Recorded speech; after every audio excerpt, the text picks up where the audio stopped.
हनुमान चालीसा का पाठ तो शायद हम करते हैं, लेकिन क्या हम उसकी गहराई तक पहुँचे हैं? बुद्धिहीन तनु जान के सुमिरो पवन कुमार, बल बुद्धि विद्या देहु मोहे, हरहु कलेश विकार। इसीलिए आप हनुमान चालीसा की इस चौपाई को रोज़ ज़रूर रिपीट कीजिएगा 11 बार, अगर जय श्री राम जय सिया राम। क्या आप हनुमान चालीसा की पावर को समझते हैं? हनुमान चालीसा का पाठ तो शायद हम करते हैं, लेकिन क्या हम उसकी गहराई तक पहुँचे हैं? आपको एक इंटरेस्टिंग चीज़ बताती हूँ। हनुमान चालीसा लिखी गई थी गोस्वामी तुलसीदास जी द्वारा। कहा जाता है जब मुगलों का राज था, दरबार में उन्हें बुलाया गया था, लेकिन तुलसीदास जी ने मना कर दिया, ये कहकर कि वो तो सिर्फ भगवान राम के दास हैं। जब उन्हें बंदी बनाया गया, उस समय उन्हें एक चैलेंज दिया गया कि तुम हर वक्त भगवान का नाम ले रहे हो, तो भगवान तुम्हें बचा के आएंगे। तो चलो देखते हैं भगवान की क्या पावर है, क्या भगवान तुम्हें बचा सकते हैं। कहा गया है उस समय उन्होंने हनुमान चालीसा लिखना पूरा किया, और जब उन्हें इस प्रकार चैलेंज किया जा रहा था, अचानक इतने सारे वानर आ गए कि लोगों का वहाँ रहना मुश्किल हो गया। ये पावर है हनुमान चालीसा की। भगवान हनुमान ने खुद अपनी प्रेजेंस दिखाई। इसलिए तो कहा जाता है जहाँ भगवान राम है वहाँ हनुमान जी हैं, जहाँ हनुमान जी हैं वहाँ भगवान राम का वास है। तो इसे एक ऑर्डिनरी प्रेयर की तरह मत देखिए, इसमें बहुत पावरफुल डिवाइन वाइब्रेशंस हैं, क्योंकि इसे खुद हनुमान जी की ब्लेसिंग मिली है। अक्सर लाइफ में हम चैलेंजेस को लेकर निराश हो जाते हैं। कभी कभी ऐसा लगता है हमारे मन की नहीं हो रही, क्या किया जाए। ऐसे में जब जब किसी ने हनुमान जी की शरण ली है, उन्हें जैसे जीवन दान मिला है। तो आइए समझते हैं हनुमान चालीसा की कुछ ऐसे लाइंस जो हमें मुश्किल से मुश्किल घड़ी से निकाल सकती है। सबसे पहले तो अगर आप किसी मैनिफेस्टेशन को लेकर चिंतित हैं, हो सकता है आपके लिए कुछ ज़रूरी है चीज़ें, लेकिन आपकी गोल नहीं मैनिफेस्ट हो रही और आप बहुत निराश बैठे हैं, डिमोटिवेटेड फील हो रहा है आपको, तो समझ लीजिए जैसे ही आप हनुमान जी की ऊर्जा से जुड़ेंगे ना, आपके रास्ते से संकट खुद ब खुद निकलना शुरू हो जाएंगे। बुद्धिहीन तनु जान के सुमिरो पवन कुमार, बल बुद्धि विद्या देहु मोहे, हरहु कलेश विकार। भगवान हनुमान जी की ऊर्जा ऐसी है, जब आप उनसे जुड़ते हैं ना, आप उनकी बुद्धि से, उनकी विद्या से, उनकी शक्ति से जुड़ते हैं। उनकी ऊर्जा ऐसी है कि आपके जीवन में जो कलेश है, जो नेगेटिविटी है, वो निकल जाएगी। तो अगली बार जब आप अपने गोल्स को लेकर चिंतित हैं और आप नेगेटिव फील कर रहे हैं, आप हनुमान जी का स्मरण कीजिए। उन्हें याद करके उनसे कहिए, हनुमान जी मैं अपने सपने को, अपने गोल को आपके चरणों में रख रहा हूँ या रख रही हूँ। और फिर इस चौपाई को 11 बार रिपीट कीजिए। बुद्धिहीन तनु जान के सुमिरो पवन कुमार, बल बुद्धि विद्या देहु मोहे, हरहु कलेश विकार। ऐसा करने से आपकी टेंशन कम हो जाएगी। आप खुद नोटिस करेंगे कि आपके माइंड में क्लैरिटी आ गई है। आप पेशेंस से ज़्यादा आते हैं, ना कि डेस्परेशन से। और जब आपकी ही अटैचमेंट आपके गोल से कम हो जाती है, क्योंकि आपका विश्वास बढ़ने लगता है, तो जो आपके द्वार आना है, सही वक्त पर सही चीज़ आनी है, वो ऑटोमेटिकली हो जाएगी। दूसरी चीज़, हनुमान जी प्रतीक हैं कनेक्शन के। जब हनुमान जी को भगवान राम ने सीता माता के पास भेजा, तो वो सागर लांघ कर गए थे। प्रभु मुद्रिका मेली मुख माही, जल्दी लांद गए अचरज नहीं। जब हनुमान जी श्री राम की दी हुई अंगूठी लेकर माता सीता के पास आए, माता सीता से मिले, तो उन्होंने माता सीता को बहुत प्रसन्न किया। माता सीता ने उन्हें बहुत आशीर्वाद दिए। ये भी आशीर्वाद दिया, हमेशा हनुमान जी राम जी के साथ रहेंगे। इसका मतलब लाइफ में जब आप भी लॉस्ट फील कर रहे हैं, जब कनेक्शन नहीं फील हो रहा है लाइफ के साथ, दुनिया के साथ, किसी अपने के साथ, तो आपको भगवान से जुड़ने की, रिकनेक्ट करने की आवश्यकता है। आपके अंदर डिवाइन ऊर्जा कम हो गई है।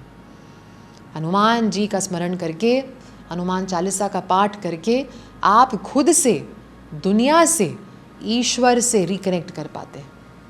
जब हनुमान जी सीता माता का संदेश लेकर वापस आए राम जी के पास, तब भगवान राम ने भी उन्हें आशीर्वाद दिया, क्योंकि भगवान राम उनसे इतना प्रसन्न हुए थे। हनुमान जी तो प्रतीक हैं विनम्रता के। इतना उन्होंने काम किया, फिर भी उनमें एक बार भी अहंकार नहीं आया। वो तो कहते गए मैं तो पात्र हूँ भगवान, मुझसे तो पता नहीं होगा नहीं होगा, इतना जानता हूँ कि अगर भगवान ने ठान ली ये कार्य ज़रूर पूरा होगा। तो अपनी शक्ति से भी उन्हें अहंकार नहीं आता था।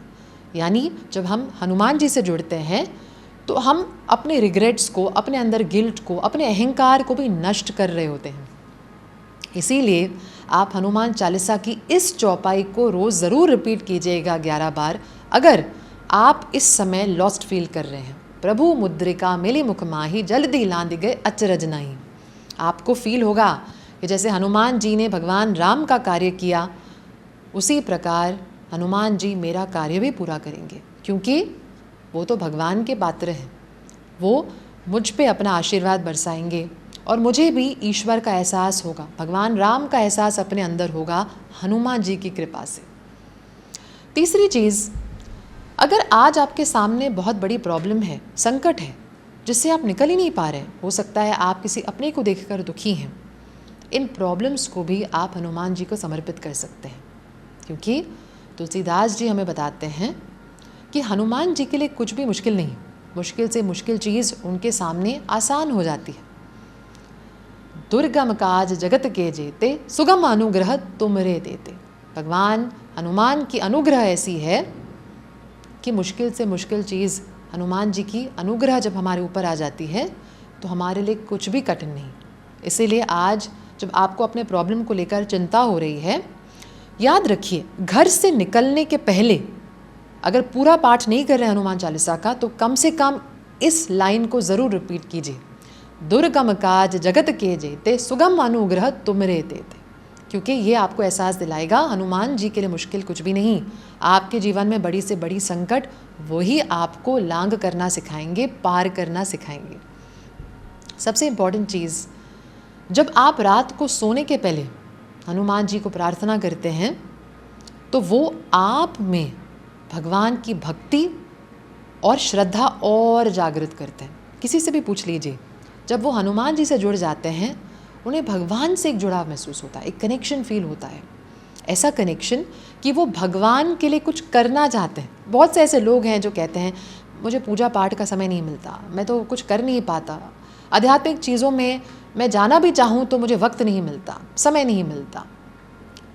जैसे ही वो हनुमान जी से जुड़ जाते हैं और अपने घर में रोज़ हनुमान चालीसा का पाठ करते हैं, तो परिवार के हर एक सदस्य में हनुमान जी की तरह भगवान के लिए कुछ करने की प्रेरणा मिलती है, इंस्पिरेशन आती है, वो करना भी शुरू कर देते हैं। जैसे कि आपको कहीं किसी की मदद करने जाना है, कोई ज़रूरतमंद है जिसके लिए आप कुछ कर सकते हैं, तो वैसे तो नहीं करते थे, अब आप करना शुरू कर देंगे। आपका माइंड अलर्ट रहेगा कि मैं इसकी हेल्प करूं, मैं वहाँ जाऊं, मैं इसकी सल्यूशन दूं उसे। इसी प्रकार आप भी भगवान के हाथ में एक पात्र हैं, लेकिन आप अपने आप को यूज़ तब होने देंगे जब आप भगवान को दिखाएं कि आप विलिंग हैं हनुमान जी की तरह हर समय उनका काम करने के लिए। आखिर में इतना कहना चाहूँगी कि हनुमान जी को प्रसन्न करना चाहते हैं तो जितना ज़्यादा आप भगवान का नाम लेंगे उतना ज़्यादा आप हनुमान जी के आशीर्वाद को पाएंगे, क्योंकि हनुमान जी के लिए सबसे प्रिय है भगवान राम। तो दिन में कभी भी आपको डर लग रहा हो, आपको नेगेटिव फील हो रहा हो, हनुमान जी को याद कीजिए और साथ ही साथ एक बार कम से कम मन से बोलना, जय श्री राम, जय सिया राम। उम्मीद करती हूँ आप इस वीडियो से इंस्पिरेशन लेकर हनुमान जी से ज़रूर जुड़ना चाहेंगे। तो याद रखिए, हनुमान चालीसा सिर्फ पढ़ी नहीं जाती, एक्टिवेट की जाती है। अब की बार जब भी आप हनुमान चालीसा का पाठ करें तो हर चौपाई के अर्थ को समझकर भगवान हनुमान के गुणों से जुड़कर देखिए, फिर आप अपने जीवन के हर क्षेत्र में पॉजिटिव चेंजेस एक्सपीरियंस करेंगे। कमेंट में लिखिए जय हनुमान अगर आप भी इस प्रकार हनुमान चालीसा पढ़ने का प्रयास करेंगे। आपको ढेर सारी शुभकामनाएं। नमस्ते। अगर आपको ये वीडियो पसंद आया और इस चैनल से ज़्यादा आप इंस्पिरेशन और टूल्स सीखना चाहते हैं तो हमें सब्सक्राइब ज़रूर कीजिए।